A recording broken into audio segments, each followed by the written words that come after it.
Assalamualaikum warahmatullahi wabarakatuh. Selamat pagi teman-teman semua. Sebelumnya saya mengucapkan terima kasih kepada Bapak Profesor Dr. Haji Munirul Abidin MAG selaku dosen pengampu mata kuliah Sejarah Peradaban Islam yang telah mempersilahkan saya untuk presentasi pada pagi hari ini. Dan tak lupa juga saya ucapkan terima kasih kepada teman-teman semua yang sudah meluangkan waktu untuk hadir dalam diskusi perkuliahan pada pagi hari ini. Perkenalkan, nama saya Dila Mardiana, dengan NIM 210602110083 yang akan mempresentasikan tentang Mindanao di Filipina Selatan. Dan berikut ini saya akan memaparkan materi tentang Mindanao yang ada di Filipina Selatan. Simak baik-baik ya teman-teman. Pertama-tama, saya akan menjelaskan tentang profil singkat negara Filipina. Filipina adalah negara yang terletak di Asia Tenggara. Filipina adalah negara republik dengan ibu kota Manila. Wilayahnya terletak antara 5 derajat sampai 21 derajat lintang utara dan 117 derajat sampai 126 derajat bujur timur. Adapun batasan-batasan negara Filipina yaitu di sebelah utara berbaris Samudra Cina dan Pulau Formosa Taiwan.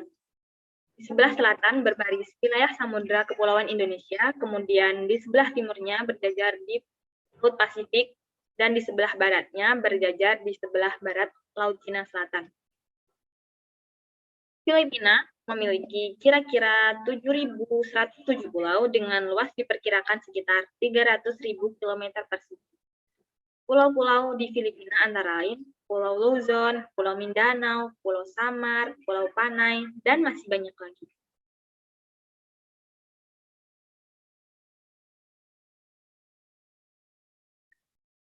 Apa itu Mindanao? Mindanao adalah pulau terbesar kedua di Filipina dan salah satu dari 3 kelompok pulau utama bersama dengan Luzon dan Visayas. Mindanao terletak di bagian selatan Filipina.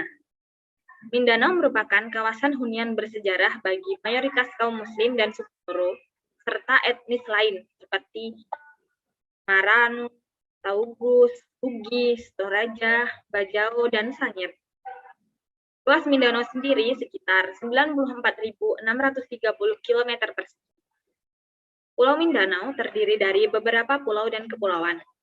Pulau utama adalah Pulau Mindanao, Kepulauan Sulu di sebelah barat daya, terdapat Pulau Basilan, Pulau Sulu, dan Tawi-Tawi. Dan pulau-pulau terpencil seperti Camiguin, Singagat, Siargao, dan Samar. Di Pulau Mindanao terdiri dari 25 provinsi. Pulau Mindanao adalah pulau yang bergunung-gunung. Salah satu gunung tertinggi di Filipina yaitu Gunung Apo. Sekarang saya akan menjelaskan tentang suku yang ada di Pulau Mindanao, Filipina Selatan. Suku Moro adalah sebuah suku yang terdapat di Filipina, khususnya Filipina bagian selatan. Suku Moro termasuk suku etno-religius, yaitu suku yang mendiami wilayah Filipina bagian selatan yang terdiri dari 13 suku bangsa.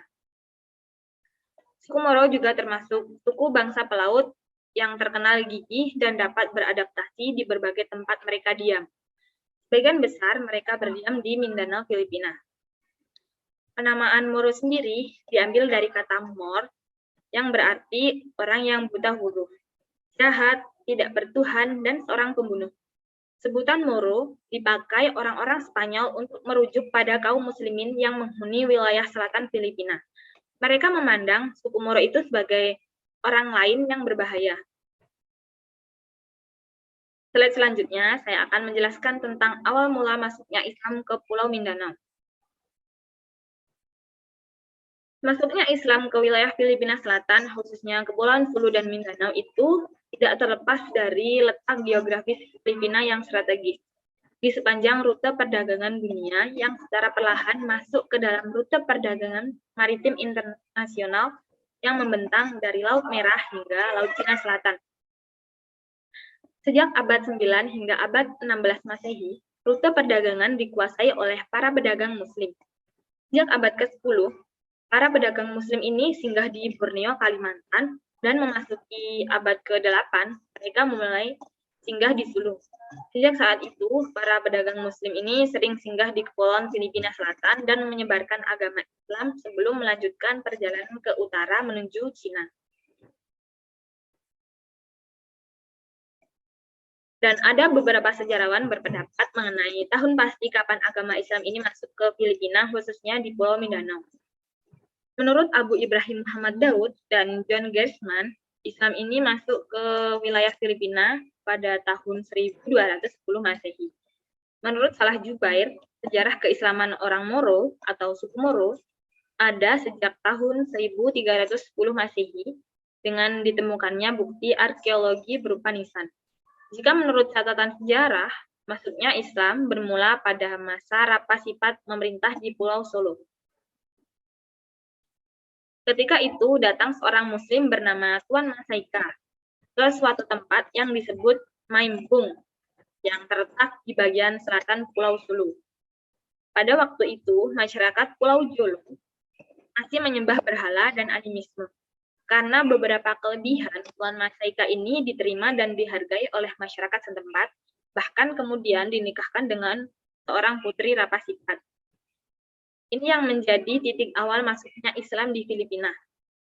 Bukti lain masuknya Islam di wilayah itu ditemukan sebuah batu nisan di Badatu. Penemuan batu nisan ini dijadikan salah satu bukti arkeologi masuk dan berkembangnya Islam di Filipina. Selanjutnya, konflik suku Moro di Pulau Mindanao, Filipina Selatan. Konflik Moro merupakan konflik yang sangat tua dan klasik. Berawal dari penolakan penduduk Mindanao terhadap upaya penjajahan oleh bangsa Spanyol pada abad ke-15 Masehi. Konflik ini dimulai pada tahun 1969. Pada saat itu, ketegangan politik dan pertempuran terbuka berkembang di antara pemerintahan Filipina dan kelompok-kelompok pemberontakan Muslim Moro. Pemberontakan Moro berujung pada pembantaian Jabidah yang menewaskan 60 komandan Muslim Filipina atas operasi terencana untuk mengklaim kembali bagian timur negara Malaysia. Pemberontakan Moro berakar dalam sejarah panjang pemberontakan orang bangsa Moro melawan penguasa asing, bermula pada aneksasi Amerika atas Filipina pada tahun 1899. Salah satu penyebab dari konflik Moro ini adalah bangsa Moro yang mayoritas tinggal di Mindanao merasa didiskriminasikan oleh pemerintah Filipina, baik pada masa kolonial Spanyol hingga masa Filipina telah merdeka. Sejarah kedatangan bangsa Spanyol ke Filipina. Sejarah kedatangan bangsa Spanyol di Filipina itu tidak terlepas dari kejatuhan Konstantinopel tahun 1453. Bangsa Spanyol menginjakkan kaki untuk pertama kalinya di Filipina pada tanggal 16 Maret 1521 di Pulau Samar melalui ekspedisi yang dipimpin oleh Ferdinand Magellan. Awal kedatangan bangsa Spanyol itu disambut oleh Raja Awi dan Raja Colombo beserta penduduk pulau. Kemudian mereka semua dibaptis oleh Pedro de Valderrama. Pedro ini adalah pendeta yang ikut dalam rombongan Ferdinand Magellan. Setelah itu, Ferdinand Magellan berlayar ke Cebu di mana ia disambut hangat oleh seorang penguasa yaitu Raja Humbon. Pada saat itu, Raja Humbon sedang mengalami masalah dengan salah satu pengikutnya yaitu Lapu-Lapu. Lapu-Lapu ini adalah kepala suku di wilayah Macan. Raja Humbon meminta Ferdinand Magellan beserta pasukannya untuk menindak pengikut Lapu-Lapu. Namun, naas ia justru malah mati terbunuh dalam perang itu. Pada tahun 1564, Raja Philip II mengirim ekspedisi di bawah pimpinan Miguel Lopez de Legazpi mendarat di Cebu. Kemudian, pasukan Legazpi ini berhasil menaklukkan Manila yang ketika itu merupakan salah satu kerajaan Islam. Mulai saat itu, penjarahan dan penjajahan atas Filipina berlangsung. Namun, usaha Spanyol dalam menaklukkan Filipina bagian selatan ini tidak semudah seperti di wilayah utara. Spanyol mengalami kesulitan untuk menguasai wilayah Muslim Moro sebab masyarakat Moro ini menolak dengan gigih. Usaha Spanyol menaklukkan wilayah Moro tidak berhasil sampai Amerika Serikat menguasai Filipina. Penjajahan Amerika Serikat ke Filipina. Penjajahan Amerika Serikat atas Filipina ini dimulai sejak armada Laksamana Dewe berhasil mengalahkan Spanyol dalam Perang Spanyol-Amerika di Teluk Manila pada tahun 1898. Akibatnya, kekalahan Spanyol terpaksa menyerahkan Filipina kepada Amerika Serikat dengan ditandai Treaty of Paris pada tanggal 10 Desember 1898 yang sekaligus mengakhiri perang antara Spanyol dengan Amerika Serikat. Penjajahan Amerika Serikat atas Filipina ternyata tidak sesuai harapan Amerika. Daerah jajahannya itu tidak dianggap sebagai aset yang berarti di bidang ekonomi. Keuntungan yang berhasil diperoleh dari investasi jajahan Filipina ini sangat sedikit. Daya pemerintah tidak dapat sepenuhnya ditutupi dari pemasukan pajak setempat, sementara biaya tersebut diperbesar oleh tambahan untuk biaya pertahanan militer. Singkatnya, Filipina ini secara ekonomis dapat dipandang merugikan bagi Amerika Serikat. Filipina memperoleh kemerdekaan dari Amerika Serikat pada tahun 1946. Antara tahun 1946 sampai 1972, Filipina terus menggunakan sistem dua partai seperti Amerika Serikat. Manuel Rojas adalah presiden pertama pasca kemerdekaan Filipina. Kemerdekaan Filipina ini ternyata tidak memiliki makna yang berarti terhadap masyarakat Moro. Nah, kenapa? Karena masyarakat Moro ini tetap mengalami berbagai bentuk diskriminasi dan marginalisasi seperti kemiskinan, sulitnya memperoleh lapangan pekerjaan, dan rendahnya tingkat pendidikan di wilayah Moro. Bahkan tidak jarang diskriminasi telah mengarahkan kepada kekerasan militer. Contohnya, insiden Zabidah tahun 1968 yang mempercepat ketegangan konflik Moro.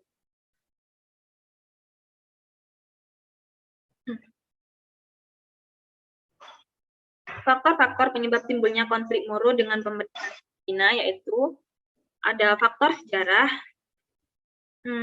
Faktor sejarah yaitu dampak dari penjajahan oleh bangsa Spanyol dan Amerika Serikat yang berupaya mengintegrasikan wilayah-wilayah Moro dengan Filipina.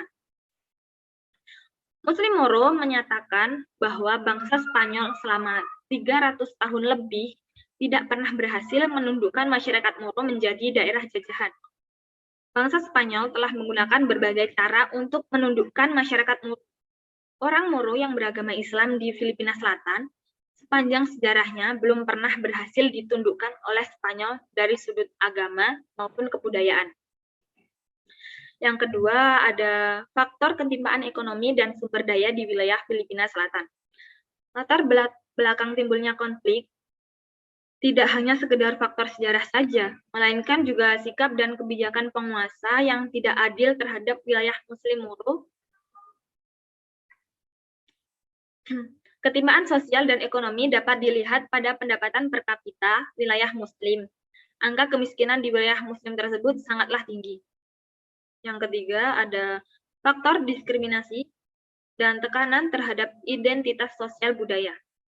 Kesulitan dalam memperoleh pekerjaan dan penghidupan yang layak merupakan penyebab permasalahan masyarakat Moro. Penduduk Muslim sukar mendapat pekerjaan di kantor-kantor pemerintah maupun di pertanian umum hanya karena mereka Muslim.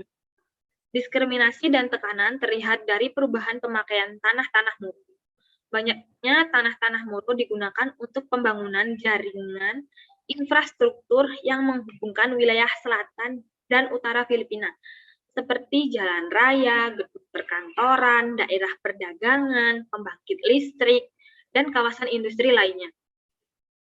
Penggusuran-penggusuran terhadap masyarakat Moro ini juga sering terjadi, dilakukan untuk kepentingan pembangunan.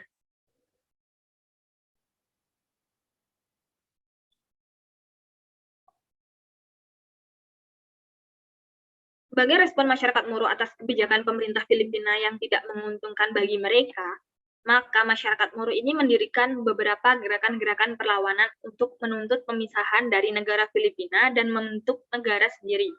Berikut saya jelaskan gerakan-gerakan rakyat Moro. Ada gerakan MIM, yaitu Mindanao Independent Movement. MIM ini didirikan oleh Datu Utop Mataram pada tanggal 1 Mei tahun 1968. Tujuan dari didirikannya gerakan MIM ini adalah berjuang untuk mencapai kemerdekaan bagi Mindanao dan Sulu. Latar belakang berdirinya MIM ini pada tahun 1968 tidak terlepas dari peristiwa pembantaian Jabidah pada tanggal 18 Maret tahun 1968 pada masa Presiden Ferdinand Marcos. Tragedi Jabidah merupakan titik awal lahirnya gerakan kemerdekaan bagi masyarakat. Yang kedua ada gerakan MNLF, yaitu Moro National Liberation Front. MNLF adalah suatu organisasi perjuangan radikal yang menginginkan kemerdekaan penuh bagi Muslim Moro yang berada di Filipina Selatan. Tujuan didirikannya gerakan MNLF ini untuk menciptakan independensi kampung halaman Muslim Moro. Proses berdirinya gerakan MNLF menjadi organisasi perjuangan Moro yang tidak terlepas dari berbagai bentuk diskriminasi rakyat Moro, terlebih akibat dari pembantaian Jabidah. Yang terakhir ada gerakan MILF, Moro Islamic Liberation Front. MILF ini adalah gerakan perjuangan yang dilakukan oleh orang-orang Muslim Moro yang bertujuan untuk membebaskan Islam. MILF ini secara resmi didirikan pada tahun 1984 yang berawal dari sebuah kelompok yang dipimpin oleh anggota Komite Sentral, yaitu Slamet Hashim, yang keluar dari gerakan MNLF tak lama setelah gagalnya perjanjian Tripoli pada tahun 1977. MILF mulanya disebut MNLF New, kemudian tahun 1984 secara formal berganti menjadi MILF. Perjanjian gerakan pembebasan, ada 3 perjanjian gerakan pembebasan Muslim Moro. Yang pertama itu ada Tripoli Agreement pada tahun 1976. Perjanjian Tripoli ini menurut John Gressman berisi pembentukan pemerintahan otonomi di Filipina Selatan yang mencakup 13 provinsi. Yang kedua ada Perjanjian Jeddah Accord, dimulai dengan kejatuhan rezim Marcos tahun 1985.